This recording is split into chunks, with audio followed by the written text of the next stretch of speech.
Whoa! Welcome back to another video. Today we're going to chat about why not to get into mining in 2022.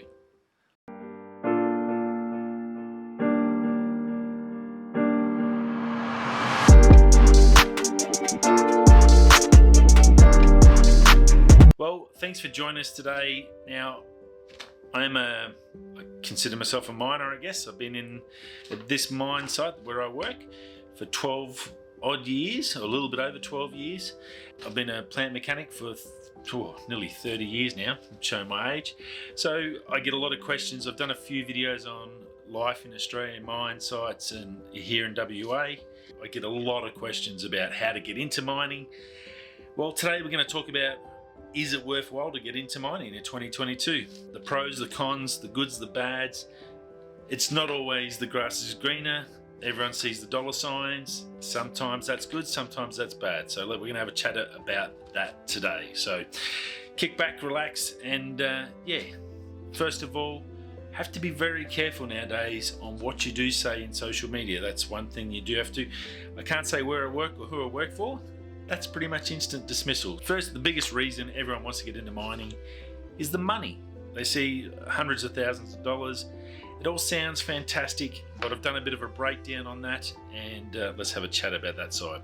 Money's changed in Australia, inflation's gone through the roof, everything costs a fortune nowadays.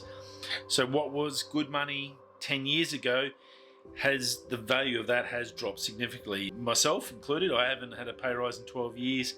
Eva has probably 80% of the workforce hasn't had a pay rise in the last at least 10 years because we're sort of on our contracts that are, I guess, originally from that massive boom in the early 2000s when they couldn't get any workers and they paid us decent money, and it was actually decent money then, and it was a lot better conditions.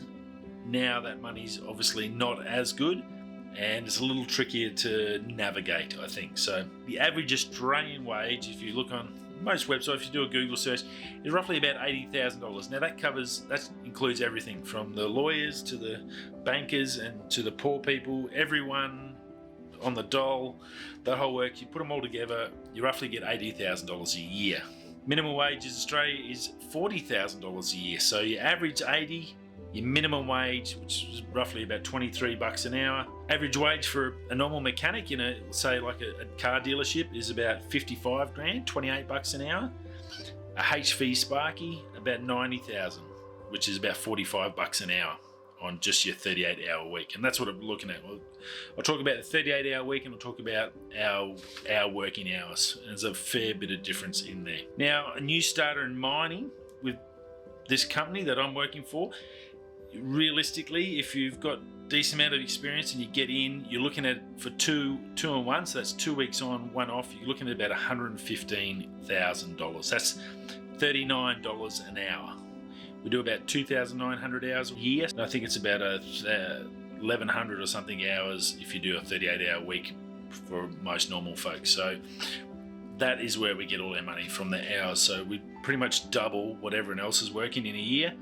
We do 2 weeks on, one off, and we get a week's holidays. It sounds fantastic, but when you do 12 and a half hours a day, or 12, you only get paid for 12 hours, it adds up pretty quick. That's why we get so much money. It's the amount of hours we do work. Most about 100 to 110, but you can go anywhere 115 to 120.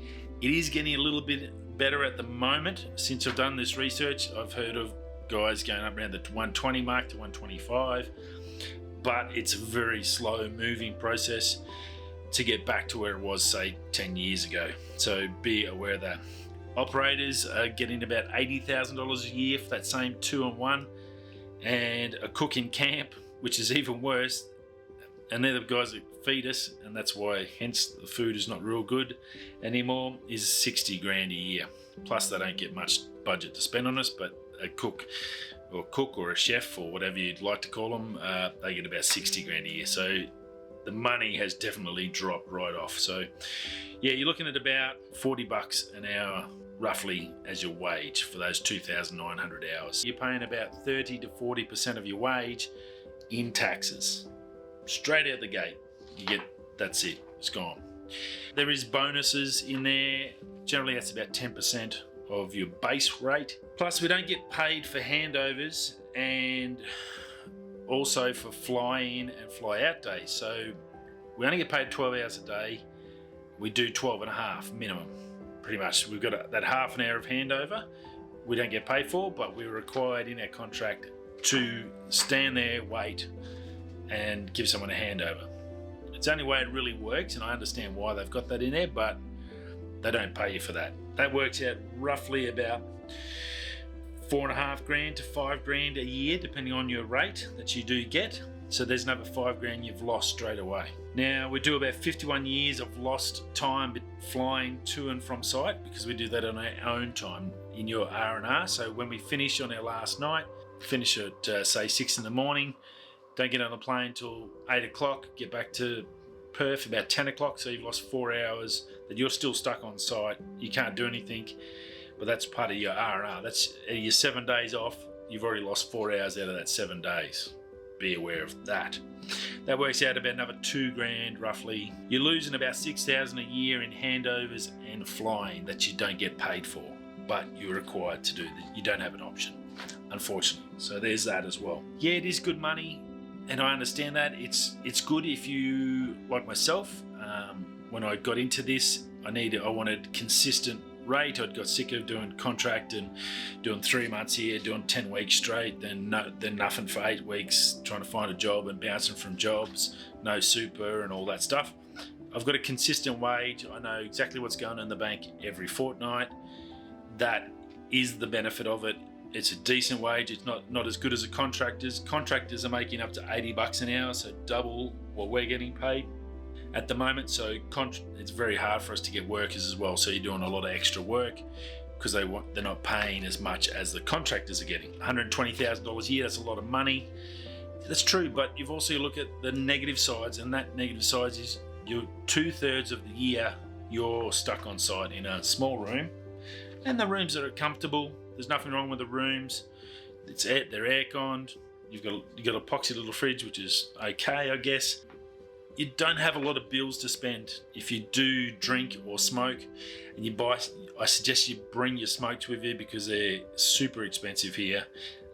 If you're looking at anything from the shop on site, just calculate double of what a service station costs. That's what it'll cost you on our side, at least. I can give you. So if it's, example, Cadbury's block of chocolate, $3.50 in Coles, it's $7 here. So it is mega expensive if you need to buy anything. So you need to bring extra luggage, carry food or snacks or chocolates or anything like that. Medicine, toothpaste, shampoos, you got to bring all that up with you, because if you're going to pay for it here, you'll be paying through the nose. Top tip. So you're missing everything. So 2/3 a year, you're missing birthdays, you're missing concerts, your favourite band, you're not going to see them ever again. Yeah, when you are at home on your R&R, we get home on a Wednesday, or depending on what day, sometimes Tuesday, Wednesday, Thursday. That's generally the days we swap out at. Everyone else is at work, so that they can't get on the terps with you. They can go out for maybe catch up for dinner and stuff, but you can't, it's not like a weekend for them, so they're still doing their lives.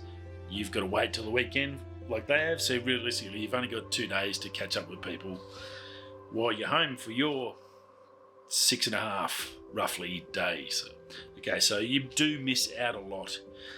That's a lot to come to terms with if you're not used to the life of travelling away. I've been a mechanic since I was 18, so I've been on the road my whole life. Always worked field service, so I was never home. When I was home, I was playing baseball.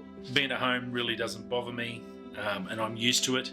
If you're not used to being on the road all the time, it's gonna be tough. It's tough emotionally, and it can leave a big toll on a person. So just be aware of that. If I had to start now, if I was coming out of my trade and coming into it, there's no way I'd come and do 2 and 1 for the money they're offering.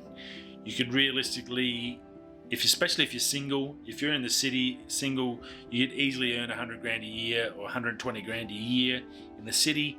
There's no need, and you'll be home every night or pretty much most time, or you'll be in cities, or you'll have a car and traveling, so you'll have a bit more of a flexible lifestyle. Don't forget, while you're on site, even when you're not at work, you're still governed by all the rules of work in camp. So you can't do anything like, for instance, our site, you can't drink outside your room after 9 o'clock. You can only have a couple of people. You've got noise regulations. You can only have 4 mid-strength beers on site, which is pretty average. I don't even go near the bar anymore, because having 4 mid-strengths would be like having 2 cups of water. It's really not worth the waste of the money, and that's probably going to cost you $14-15 for those 4 beers, so way overpriced. So yeah, you've got to weigh that up. So yes, the money's decent. Have something other than coming and getting on the piss and all that sort of stuff. Those days are over, because there's cameras watching. There's so much other issues you have to worry about. Now, company profit, when you think about the wages we get, company profit, iron ore prices have been through the roof for easily the last 10 years. They did drop off down to, I think, $55-60 a ton US at one stage since I've been on site, but ever since then they've skyrocketed back up. And the last 5 years at least, they've been well over $150 a ton US, so just ridiculous money. Now, consider it only costs probably about $10 to $15 US a ton to make that ore. That's net profit. For the rest, we're looking at anywhere up to $140 a ton US profit on every single ton of dirt. This mine site, roughly estimate, and most big mine sites be about 50 to 60 million tons. So you're looking at a easily ballpark figure of $6 billion net profit per mine per year for the last 5 to 6 years. Now, if we delve into that a little bit more, we look at, there's 1,200 people on this site. You divide that's $5 million per person profit for 1,200 people on this site. So if average wage of $110,000, that's only $132 million they're going to pay in wages, yet they're making that sort of money. So $5 million, they're well above they're making ridiculous amounts of profit. That's not going into the employees' pocket. That's going to all the rich shareholders, the hedge funds, the super funds, which we're all in. Well, that's where all that money's going. So the ridiculous amounts of money are not flowing back to the people that actually work here and make it. And that profit share is a terrible thing. So you'll see all this money getting made, and you'll see them cut back on everything from biscuits to anything you'd imagine to food. They'll cut it all back and minimize everything, every cost. Meanwhile, they're making squillions of dollars. And it can be a little bit depressing, so you do have to be prepared for that. Lifestyle, as mentioned, money, you miss out a lot, okay? But it's also that lifestyle you've got to get used to. If you got a partner, like I met my partner, my wife, when I was already working here, so she was used to that, so that's fine. If you meet someone after you've started here, that can be tricky. Very, very tricky. If you've never worked away and just starting out, this will be hard on any relationship you do have. Divorce is highly prevalent in mining. In all forms of aspects, whatever, there's a massive percentage of divorce. I'm divorced myself, not from mining, from other things. I've already had one marriage. And I know probably most of the guys I know here at work have been divorced, or some of them in the process of it. It's a tough gig. I've got to give it to you. You need to have a really strong relationship to survive this. I'm very lucky. My wife's amazing, and there's a lot of amazing partners out there that can handle the stresses of having to do everything at home by themselves while you're working away, and then you only get home for a few days to catch up, and then you're back again. So it is a tough toll. So please be prepared for that. It's not a fun thing. You're going to be stuck on site for 2 weeks at a time with no real friends to talk to. Yeah, you can talk on FaceTime, that's fantastic, but it's not that social gathering. You're not meeting, you're not catching up with your mates, you're not catching up with your partner, your wife, you're not getting to hold her and kiss her or them or whatever. You don't get that personal time together. So please be aware of that. It's not 2 weeks can get to a lot of people. It is not as easy as it sounds. So you've got to look at that. Now, my best example, I guess people ask me a lot, and I guess it's a soft version of prison. You you have very strict rules. You're locked in your cell, which is your room, pretty much every night. You come after, you do 12 and a half hours, you come back, you have a feed, you come in your room, you either watch TV, you go to bed. Get up, you go to work, you do some exercise. So you got the exercise yard in the prison, but basically it's a cell. As I said, you got cameras on you all the time in camp nowadays. They're watching you. You step out of line, you'll get sacked instantly. There's no if, buts and maybes anymore. They're super full on with that, so please be aware of that. In the last couple of years, you may have seen on telly, there's been a heap of sexual assault issues on mine sites for all different miners. Again, you got these guys stuck on mine sites for 12 and a half hours, killing themselves in 50-degree heat,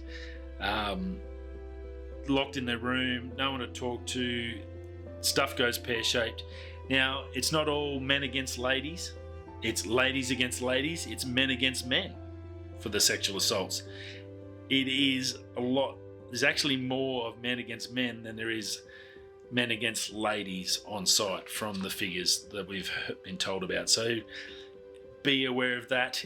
You need to be, it's not scared when you come to site, but just be aware of it and be smart. Don't do silly stuff. If you're going to the bar and writing yourself off, which you really can't do anymore with 4 beers, there are ways around it, which can lead to dismissal as well, but just be aware that it is something that does happen and you need to have it in your back of your head so you're smart and don't get yourself in those situations. So yeah, if you lock animals in a cage, they will go crazy, and yeah, that definitely happens on all sites I've ever worked at. Now, food has progressively got worse. It's terrible, and I'm not talking food options. Like, I'm a very fussy person, so I understand that. I've never had a drama on that side, but the quality of the food's pretty bad. And when you get breakfast after night shift, breakfast is my dinner. You come home after work, you have dinner, don't you? So breakfast becomes dinner. Currently now, we don't even get an option for dinner. You get choice of 5 different ways of eggs and soggy bacon and maybe some really overcooked sausages. Everything's pre-cooked. Generally, they don't cook anything fresh. You do have some options for actual normal dinner time after day shift.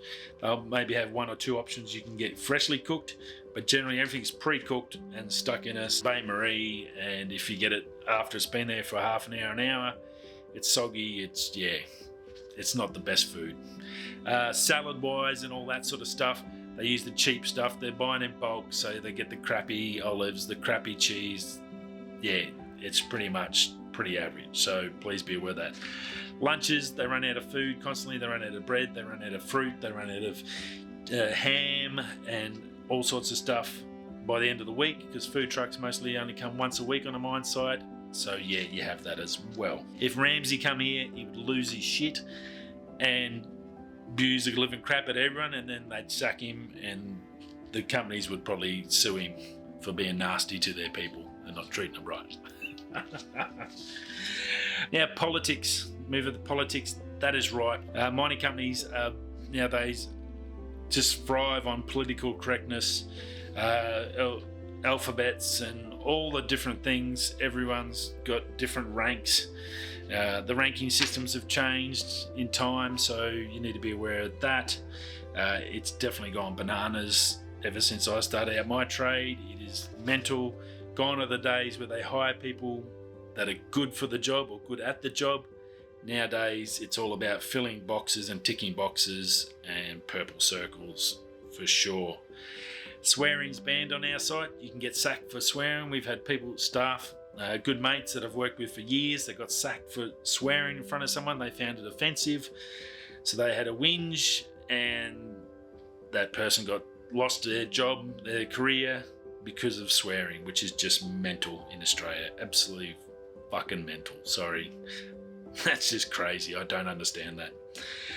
You're not allowed to vent on site. I've actually been threatened with a written warning for venting when I've had to fix yet another stuff up and had to come in and fix it, and you get angry and it builds up and you can't swear, and you go to vent in my office, locked, door closed, night shift, I got threatened with a written warning for venting, and I got told that you're not allowed to vent on site.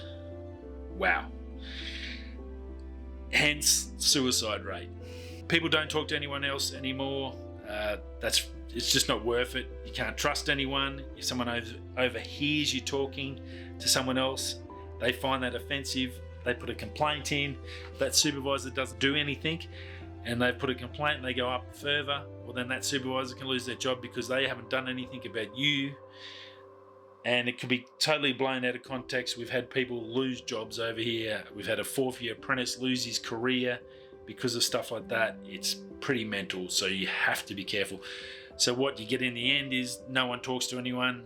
If you've got some good mates, you'll go off and hide somewhere and have a chat. And then when you get back to work, everyone just heads down and no one talks to anyone. So that's the way it's heading. It's pretty bad, actually. It's not much fun to be here. As I said, it's all about ticking boxes, KPIs. It's no longer about digging dirt or they're making that much money. They don't care about that. It's all about safety, filling out the safety boxes, take time talks, all the stuff that actually doesn't involve any work. It just involves people chatting and just dodging work. That's what it's all about. So yeah, politics is rife. Now it all seems bad, but look, there is some positives. I don't want to seem like I'm negative. Otherwise, why are you here if it's so bad? Well, I get angry a lot. I must admit, I do get angry. I come back to my room. It's very frustrating after a long day, and it's getting worse and worse. But there are some positives to FIFO life. And one of those is you don't spend a lot of money. As I said, look, I bring stuff to site, and I'll bring that in my bags. So while I'm here, I generally don't spend any money for 2 weeks. Probably anything I'll do is buy some camera gear so that when I get home, I've got stuff to either test or replace stuff I've broken or need to buy. So if you don't spend a lot, if you're a fitness person and your biggest expense is a brand new pair of Nikes or something to run around in, well, then you're not going to spend a lot. You'll get the free food, eat the food, do your gym stuff and go to work, and then that's probably all you'll spend. So in that regards, that's pretty good. Like you can save a lot of money as well as, so that then I guess makes up for on top of what you're actually earning. So you're not spending what you're earning, so that's going into your bank. So that's a good thing. Internet's free. Yes, this site has terrible internet, but 2 megs a second, which is just woeful. I've had to upgrade my phone to a massive plan, 180 gig a month, so I can do my YouTube channel. Obviously I do a lot. You can sort of get Netflix on the free Wi-Fi, but it's not the best if you're uploading or downloading videos like myself. You're on YouTube, you might be a YouTuber as well. Be aware it is pretty average for the internet. So, and a lot of stuff you can't do. Porn, as a male, as an Aussie male, I've got to tell you, porn, it's all blocked. You're gonna have to do that on your phone. So yeah, be aware. You need to have a good plan on your phone.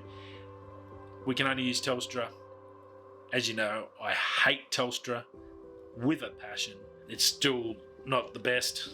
It'll take like 30 minutes to upload a video for me for about 4 gig of video. It'll take 30 minutes to upgrade that, so just be aware of that. Washing's free, so you got all your washing powders and all that on there, so that's free, so that's pretty easy. Now also frequent flyer points. Now we do a lot of flying. It's called FIFO, funnily enough. So not only are you going to get your good status credits, and if you do an international trip once a year, now that COVID's over and we've got rid of all that stupidness, except for WA, for whatever reason, they're hopefully not too far away, but if you do one international flight a year and then the rest of your flying, generally you'll be up in platinum status pretty quick with Virgin and Qantas, so you'll be up in those top tiers. You do get points for flying backwards and forwards from work, so you do have those points which can then pay for those international trips or your holidays at the end of the year with the family. So you do get those benefits. It's probably not a massive amount of money, but it probably works out to at least a couple of grand's worth of value in the year. On flights, there's no more, especially in WA, they won't pay for anyone. They used to pay for flights when I started here. I used to have my flights, but as soon as I moved to WA, they shut them down, then now they won't pay for anyone's, no matter who you are, wherever you come from, they won't pay for flights. There's still a few guys here, and I'm sure they're trying to, at some stage, they'll shut that down, paying for their flights, but those days are well and truly over. So you'll have to pay for your flights, so don't forget to budget in maybe 10 grand a year if you come an East Coast across. Now, fitness, as I said, the gyms are generally on mine sites, ever since I started on this 20, 30 years ago, they've always been really, really good. So they know that a lot of people do the gym. It's one of the really good ways to stay mentally sane, stay healthy after all the crap food. Gym's pretty good. So if you're into the gym, a really good place actually. If you want to get fit, you can do it. They've generally got something there physically there, pools and stuff like that. So they're normally pretty well looked after, probably the best things on site that actually get decent amount of attention and some money spent on it, because I know people will get really, really angry, I guess, if they don't. So look, and lastly, if you can survive on mines and working in a mine site, you can pretty much work in any job and put up with any amount of bullshit. So it's a tough gig.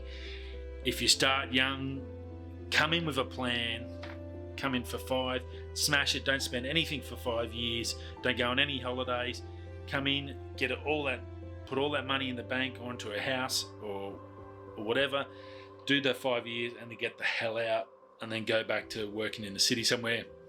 If you do that, that's awesome. Any more than 5 years, you start getting into that trapped into that habit, and you end up like me, old angry man. Not fun. I don't want that for any of you guys. I want you just to sort of enjoy your life. It does have those benefits there that you can come in and maybe pay off a fair bit of the house. As I said, 5 years, come in and work your ass off for 5 years, get the hell out. That should give you, nearly 400 grand you put into the bank. If you don't waste it, do that. Well, then that's going to set you up really well for down the track. So do that. That old saying, if you love what you do, you'll never work a day in your life, doesn't apply in mining. No one I've ever met when they were a kid dreamt of being a miner. Our bosses think it's the greatest place in the world. No one I know that works here enjoys being here. They're here to earn a quid, to look after their family, or to travel, to be able to pay for travel and go there. You can't travel at the moment, so that's pretty much dead. But no one is here because they love working in a mine site. It's a shit place to work, but don't get any sort of dreams or aspirations that it's a really good place to work. Used to be fun. Fun's gone out of it, like going to work for a baseball team or your favourite football club, or working in the movies, or driving a Formula 1 team. It's none of that. It's a shit job. Pretty much all of us here didn't do really well in school. That's why we're here. That's why we're mechanics or operators or all that. We didn't do well in school. That's why we're stuck here. We should have stayed in school and be smarter in maths. Unfortunately, I'm one of those suckers. Purple circles, look, that happens in life. They say that doesn't happen here anymore. It does. Purple circles are in everything we do here. Bosses look after their mates. If you look after your boss, then you do all the backhanders and all that. It applies in every business, in every career. They say it doesn't exist. Well, it actually does, and it definitely does happen here. So look, overall, it's not worth being in mining in 2022, I don't think. The money, unless the money starts going up again, there's too much work, not enough people. The profits are through the roof, but they're not sharing the profits. It's a tough decision. As I said, I think if you're after a consistent job and you can stick to a 5-year plan, if you can do that, great. If you're single, go become a contractor. If you want to be an operator, look, operators can understand that's pretty hard. It's pretty hard to get the money, even the 80 grand a year. No one's going to pay you that to drive a truck for Coles or whatever, a taxi or anything like that. So that's probably a little bit of a different situation. From a trade perspective, look, get into Sparky work. HV Sparky, or at least Auto Sparky, they're the best two, because everything's going electrical, everything's going Teslaized. So yeah, definitely aim down that track.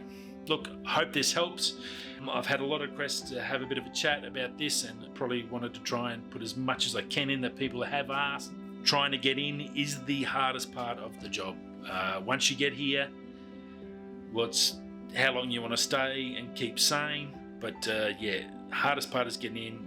You really see the best option is to become a contractor, go to a mine site, become part of that purple circle and get a job that way, get an option. That's generally how it works. It's always worked here and it still does, even though they say it doesn't. That's generally how most of our guys get in. Hopefully it changes. Hopefully 2023 we see those wages go up, a little bit more attention and care and love from these billion-dollar companies for their staff, because there's not much there now and there's not many happy people in the last 2 years at least in mining. It's been very tough, especially COVID-wise, so that has made a big dent on the industry, so be aware of that. Anyway, thanks for stopping by. I will see you all in the next video. Stay safe and good luck. Hope you make the right decision. See you in the next video and stay safe. Hit that subscribe and like. Peace.